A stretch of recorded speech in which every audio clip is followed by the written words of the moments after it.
Glória a Deus. Meus queridos irmãos, a paz de Cristo.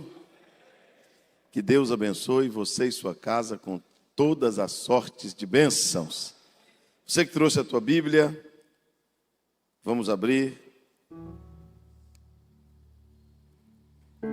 Profeta Samuel. Enquanto vocês encontram, minha gratidão a Deus por estar aqui com os homens vencedores da DEVEC Taquara. Meus agradecimentos ao pastor Silas, toda a liderança aí dos homens vencedores, todos vocês que vieram participar. Segundo livro de Samuel.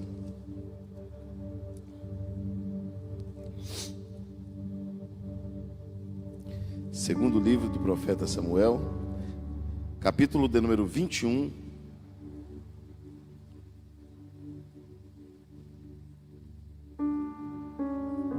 E o versículo de número 15. Prazer rever meu amigo Juan, poder cultuar a Deus na sua companhia, é um privilégio. Segundo livro de Samuel, capítulo 21, versículo 15. Todos encontraram? Digo amém. Além disso, os filisteus tiveram mais uma guerra contra Israel. E Davi foi com eles e seus servos. E lutou Davi e lutou contra os filisteus, e Davi se cansou. Vocês podem repetir bem forte comigo: Davi se cansou. Outra vez. Mais forte.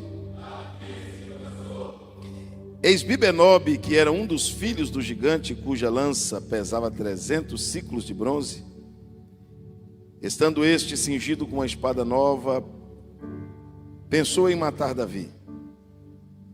Todavia Abisai, filho de Zeruia, o socorreu, feriu o filisteu e o matou. Então os homens de Davi juraram a ele, dizendo: Tu não sairás mais conosco a peleja ou a batalha, para que não se apague a lâmpada de Israel. Amém. Podem se assentar. Quantos desejam ouvir a palavra de Deus? Meus queridos irmãos, eu queria compartilhar com vocês hoje um pouco sobre a vida deste personagem tão conhecido, chamado Davi. Davi talvez seja um dos personagens bíblicos que sobre ele exista mais canções, sermões, livros. É um personagem importantíssimo. E conhecendo a história de Davi, que vocês conhecem, ele era o filho mais novo de Jessé. E um dia, Deus ordenou o profeta Samuel que fosse à casa de Jessé, o belemita, porque dentre os seus filhos, Deus havia se provido de um rei. Todos os filhos de Davi, exceto Davi, haviam passado, não era nenhum deles. Mandaram buscar Davi. Davi chega. Deus diz para Samuel: é este, unge. Samuel unge Davi. E mesmo depois de ungido, mesmo depois de Davi não se torna rei depois que foi ungido. A vida de Davi continua normal. Davi foi ungido e continuou na casa do seu pai. Davi era ungido e continuou fazendo o que ele fazia. E qual era a função de Davi? A função de Davi era cuidar das poucas ovelhas do seu pai. O rebanho de Jessé não era um grande rebanho. E a responsabilidade de Davi, como os irmãos de Davi estavam na guerra, Davi, pastor Silas Filho, tinha a responsabilidade de cuidar deste rebanho. O próprio irmão de Davi lá na frente diz assim: o que tu fazes aqui? Quando Davi vai enfrentar Golias, o que tu fazes aqui que não está cuidando das poucas ovelhas? E Davi, ele vai cuidar destas ovelhas do seu pai. E olha a importância, irmãos, da unção de Deus na vida do homem. Davi está cuidando daquele pequeno rebanho que está sobre a sua responsabilidade. E Davi enfrenta dois inimigos terríveis, que no reino animal, qualquer um sente medo deles. Diga comigo: leão e urso. Vamos lá? Seja sincero, irmãos. Vamos para a ótica humana aqui. Qual homem, na sua capacidade natural, tem poder para matar um leão? Qual é o homem que tem poder de enfrentar um leão? O leão é uma fera absurda. A pata de um leão pesa centenas de quilos. Uma patada de um leão é capaz de esmagar uma pessoa. Um urso é capaz de arrancar uma árvore do chão com a sua força. E esses dois animais terríveis atacam o rebanho que está sob a responsabilidade de Davi. Davi correu? Correu? Davi fugiu? Não, porque o rebanho estava sob a sua. Você é o sacerdote do seu lar. A Bíblia é tão severa com isso, pastor Isaías, que a Bíblia diz assim que o marido, ele tem que amar a esposa como Cristo amou a igreja, dando a própria vida por ela. Como aquele rebanho estava na responsabilidade de Davi, Davi pulou na frente do leão e pulou na frente do urso para enfrentar aqueles dois terríveis inimigos, por causa do rebanho que estava sobre a sua responsabilidade. Agora, não tenta fazer isso com a força natural. Não tenta fazer isso com a sua valentia, com a sua estratégia. Você pode ser bom de soco, bom de tiro, bom de briga, mas com o diabo não adianta. Isso aí só serve com outro homem. A arma da sua milícia não é carnal. Ela é espiritual e poderosa em Deus para desfazer as fortalezas. Você pode ter certeza que estes dois inimigos terríveis atacam também o nosso rebanho. Ele ataca nossos filhos, ele ataca nosso matrimônio, ele ataca nossa casa, ele ataca nossa fé, ele ataca nossa prole, ele ataca nossa descendência. Mas a Bíblia diz que quando o leão e o urso faz isso, Davi já está ungido. Davi já está? Porque você não enfrenta um leão e um urso na força do braço, não. Tem que ter unção de Deus para isso. Tem que ter autoridade de Deus na tua vida para isso. É por isso que tem pessoas que são extremamente vencedoras no profissional. Você conhece alguém assim? Que no profissional ninguém ganha dele, na venda ninguém ganha dele, na compra ninguém ganha dele. Ninguém consegue fazer o que ele faz na empresa, mas quando se trata do rebanho dele, ele é fracassado. Porque o inimigo não consegue tirar dele uma oportunidade no profissional, mas consegue atingi-lo em cheio no matrimônio. Consegue atingir em cheio a vida dos seus filhos. Mas a Bíblia diz que Davi pegou o leão pela barba. Por onde? Pela barba. A unção de Deus capacitou o Davi de enfrentar o leão frente a frente. E Davi testemunha lá na frente contando para Saul: eu matei o leão, eu matei o urso e salvei a ovelha deles. O urso e o leão não conseguiu levar a ovelha, porque lá tinha um protetor. Lá tinha um homem cheio do Espírito Santo, que pegou o leão pela barba. Levante comigo as suas duas mãos aos céus, bem alto. Deixa eu liberar uma palavra aqui para o leão ouvir. Ele não vai encontrar moleza no teu rebanho. Satanás não vai encontrar moleza na tua casa, porque lá não tem um covarde que foge dele, que corre dele, que bate em retirada. Eu estou pregando para homens nesta noite que estão agarrados na barba do leão, dizendo: solta minha família, solta meu matrimônio, solta meu filho. Na unção de Deus eu vou vencê-lo, na unção de Deus eu vou destruí-lo, na unção de Deus eu vou aniquilá-lo. Quem está recebendo unção de Deus esta noite para vencer leão e urso?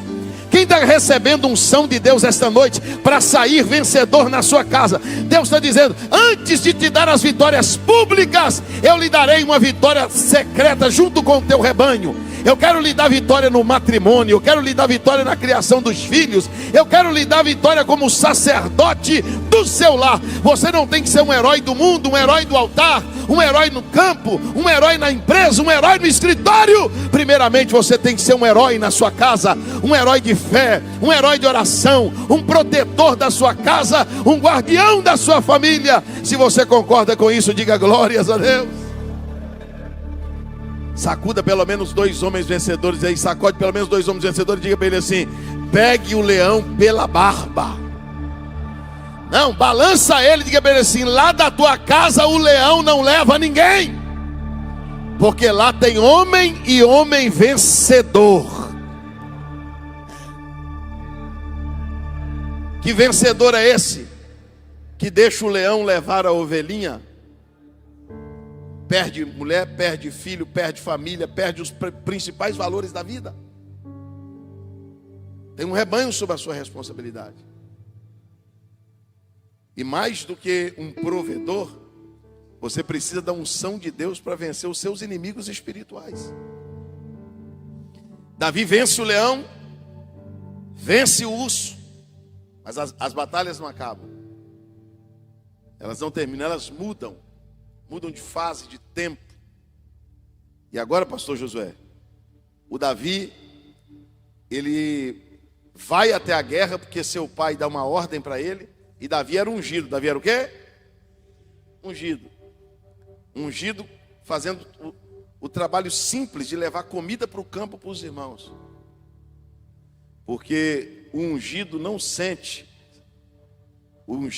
sente humilhado em fazer trabalho simples. Davi disse para mim, tranquilo. Foi levar comida, foi levar queijo. E foi perguntar para o capitão e para os seus irmãos saber como ia a guerra. Como estava a guerra? Agora Davi se depara com um outro terrível inimigo, chamado Golias. Qual é o nome desse inimigo? Só para os irmãos terem uma ideia. Eu não vou falar com precisão, porque isso aí só o pastor Isaías conseguiria falar. Mas o Golias era muito grande e muito pesado. As armaduras que estavam sobre Golias, nenhum de nós aqui éramos capazes de carregar. Ele carregava um peso extremo sobre o seu corpo. Era um homem muito alto, porque era um gigante, e era um homem muito forte. E esse homem, que era um filisteu da cidade de Gate, o Golias, ele era assustador, e ele era terrorista, e ele tinha uma fala de terror. E qual era a proposta? Qual era a proposta? Depois você pode ler na tua casa com o tempo. A proposta era essa: me envia um homem. Me envia o quê? Vamos lá, homem. Porque não vai ser exército contra exército, é mano a mano. Levanta um de Israel contra mim. Quem ganhar a guerra, a nação toda ganhou. Se Israel mandar um homem e esse homem vencer, Israel ganhou. Se eu vencer a guerra, os filisteus ganharam. Envia-me um homem. Este homem saiu durante 40 dias no vale para desafiar Israel. 2 vezes por dia, 80 vezes. Se você ler no começo, ele saía. Se você ler lá na frente, ele subia. O gigante estava chegando perto. Cada vez que Israel recuava, o Golias avançava. Envia-me um homem, envia-me um homem, envia-me. Ninguém se habilitou. Ninguém. Davi está levando a comida para os seus irmãos e para saber como está a guerra. Davi se depara com aquela cena do gigante falando isso. Davi, muito inteligente, faz uma pergunta para um soldado: rapaz, quem derrubar esse camarada vai ganhar o quê? Porque tem que ter um prêmio para lutar contra um camarada desse, de graça. Não, Davi, não é de graça não. Quem derrubar esse gigante aí, a sua família nunca mais paga imposto em Israel. Davi já pensou no pai dele: rapaz, meu pai, campo pequeno, agricultor, que em Israel tem muito imposto. Eu vou ajudar minha família. Se eu ganhar desse camarada, minha família não paga mais imposto, não. Segundo Davi, o rei lhe dará riquezas, e quem ganhar casa com a filha do rei, vai se tornar genro do rei. Davi foi lá na tenda de Saul e disse assim: eu quero lutar contra o gigante. Aí o Saul deu uma analisada no Davi e disse assim: pode ler o texto depois com calma em casa. Você não pode. Por quê? Você não tem estrutura. Olha para o seu tamanho, olha o tamanho dele. Você é um menino, ele é um guerreiro. Ele é guerreiro desde a mocidade. Você é moço, então é desproporcional, não tem como. Davi disse: não, eu tenho um testemunho para contar para o senhor. Esse gigante aí só é mais um. Eu sou responsável com aquilo que eu faço. Eu estava cuidando das ovelhas do meu pai, veio um leão, matei, veio um urso, matei, e vou matar esse cara aí também. Eu vou entregar a carne dele para as bestas feras do campo comer. Hoje as aves do céu vão comer a carne dele, porque eu vou vencer. Saul olhou para ele e disse: rapaz, isso não tem cara que mata leão não, hein? Mas você está falando com muita sinceridade, eu vou permitir você ir. Guarde que eu vou te dizer que nem sempre Deus vai usar o melhor. Às vezes Deus vai usar o disponível. Tinha gente ali muito mais preparada que Davi, mas não tinha coragem, não tinha vontade, não tinha ânimo, não tinha desejo. Você concorda comigo que tem um monte de gente que sabe fazer, mas não quer fazer? Tem um monte de gente que não sabe fazer, mas deseja fazer? Para Deus é melhor quem está disponível do que quem sabe e não quer. Saul olhou e disse assim: se você tem coragem, vamos, mas você vai com as minhas armaduras. Aí colocou as armaduras sobre Davi. Davi, muito humilde, voltou para trás e disse assim: eu não dou conta, eu não sei brincar com isso aqui, eu não sei usar espada, couraça, não sei. Como você vai enfrentar um gigante? Davi disse assim: olha, eu sou bom de funda, eu sei atirar pedra. Se fosse para nós hoje, eu sei atirar pedra de bodoque, de estilingue. Mas você quer enfrentar um gigante, um assassino, um estilingue? Davi disse: não, deixa comigo.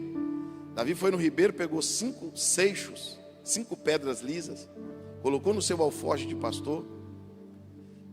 Porque quando Davi olhou para o gigante, aquele gigante alto, grande, pesado, terrível, Davi viu no gigante uma coisa que ninguém viu.